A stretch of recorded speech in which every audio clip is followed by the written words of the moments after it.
Bonjour à tous, aujourd'hui on va compléter la fin de la première partie du cours sur les équations et on va commencer la deuxième partie.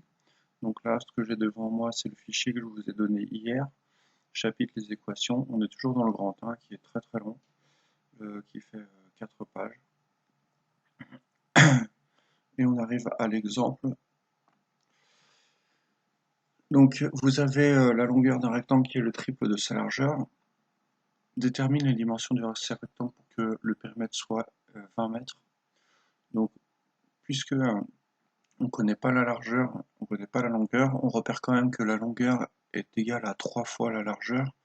Donc si jamais on connaissait la largeur, ça serait plus pratique de, de calculer. Donc on va appeler L la largeur.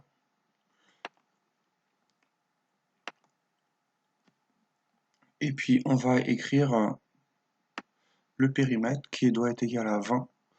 On va l'écrire sous forme de largeur plus 3 fois la largeur qui correspond à la longueur, plus encore 3 fois la largeur qui correspond à la longueur. Ne confondez pas les périmètres avec l'air. Donc largeur plus 3, donc 3 largeurs plus 3 largeurs est égal au périmètre qui vaut 20, c'est écrit dans l'énoncé ici. Donc maintenant quand vous réduisez, ça fait 8 largeurs. J'enlève le x, j'enlève le L, je remplace par x. Non, j'enlève le x, je remplace par L, autant pour moi. C'est plus clair comme ça. L c'est la largeur, x c'est pas clair. Du coup, la largeur est égale à 20 divisé par 8. Hop.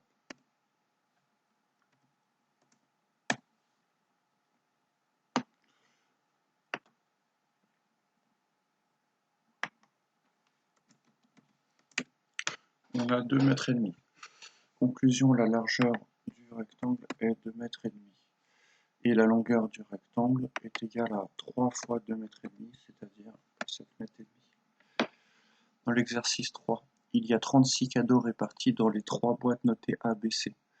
Dans la boîte B, il y a 4 cadeaux de moins que dans la boîte A. Dans la boîte C, il y a double de cadeaux que dans la boîte B. Et il faut déterminer le nombre de cadeaux dans la boîte A, B et C. Donc, on va appeler le nombre de cadeaux dans la boîte qui apparaît le plus souvent et qui est citée comme référence, c'est la boîte B. Euh,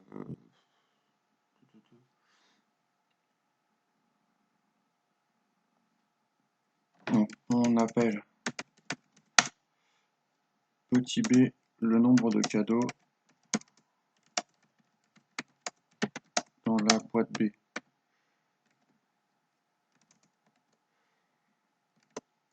En fait, c'est pas obligatoirement de choisir petit b comme lettre, et c'est pas non plus obligatoire de choisir le nombre de cadeaux dans la boîte B comme inconnu de départ. Donc, quand vous avez choisi ça, le nombre de cadeaux dans la boîte A est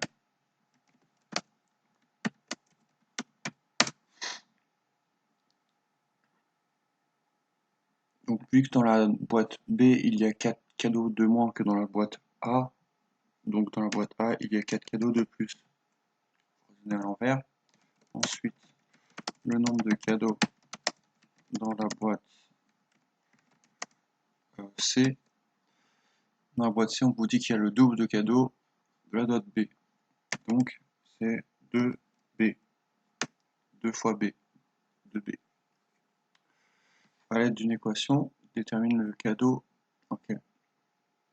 Donc, la somme des cadeaux de A, B et C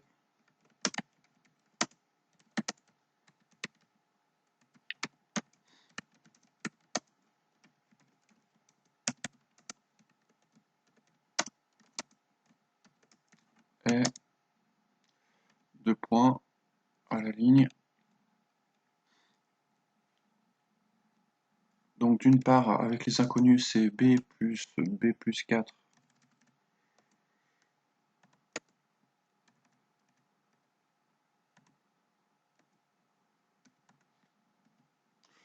plus 2b, et tout ça, cette somme-là, on vous dit dans l'énoncé qu'il y a 36 cadeaux au total.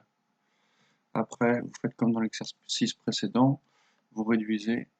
Donc ici, db, on a 4b plus 4, ce qui fait 36. Toujours dans l'énoncé.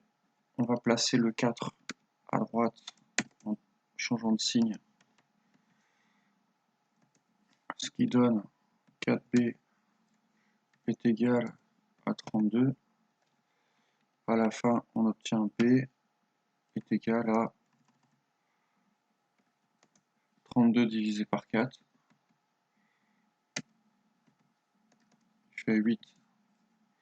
Conclusion, 2 points, il y a 8 cadeaux dans la boîte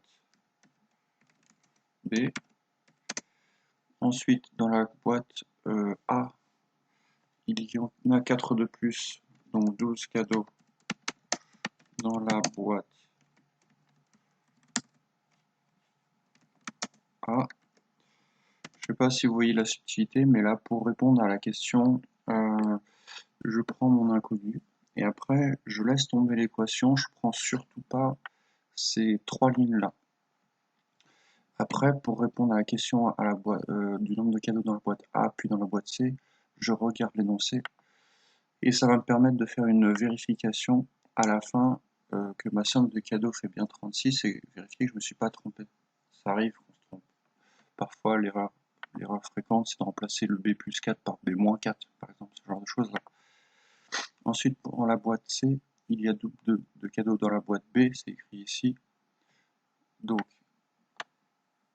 je regarde les nombres de cadeaux dans la boîte B et je multiplie par 2, et 16 cadeaux dans la boîte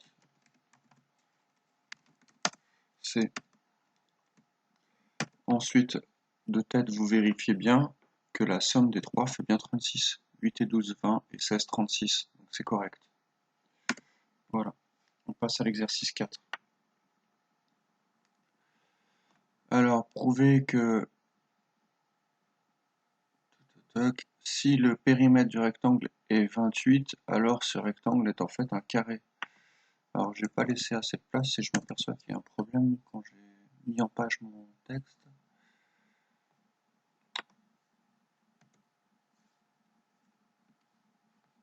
Hop, je me pose. Alors, pour l'exercice 4, il faut tout faire soi-même, donc on met tout en équation. Prouver que si le périmètre du rectangle est 28, alors ce rectangle sera en fait un carré. Donc, si le périmètre du rectangle est 28, alors donc le périmètre du rectangle c'est 3x plus 1 plus 3x plus 1 plus 2x plus 3 plus 2x plus 3, et tout ça, ça doit être égal à 28. Alors, si vous réduisez dans les x, vous avez 3x plus 3x, 6x, plus 2x, 8x, plus 2x, ça fait 10x.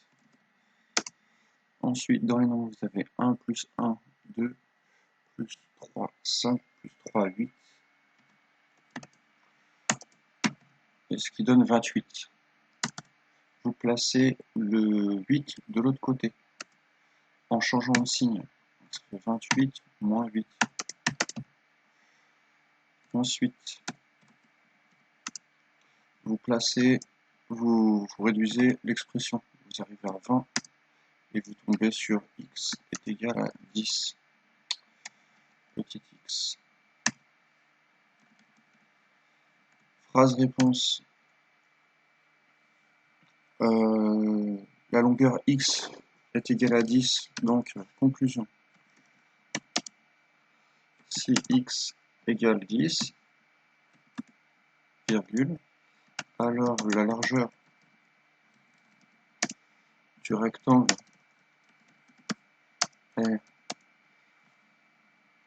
2x plus 3, c'est-à-dire 2 fois 10, 20 plus 3, 23. L'unité qui n'a pas.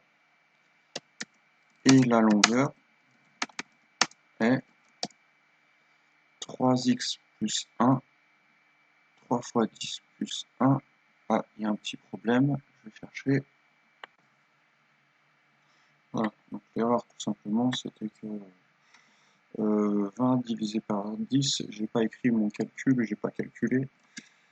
Je sais pas pourquoi j'ai mis 10 tout de suite. Voilà, 2. Du coup, si x vaut 2, la largeur du rectangle, ça va être 2x plus 3, 7. Et la longueur va être 3x plus 1, 7, virgule, le rectangle est donc un carré.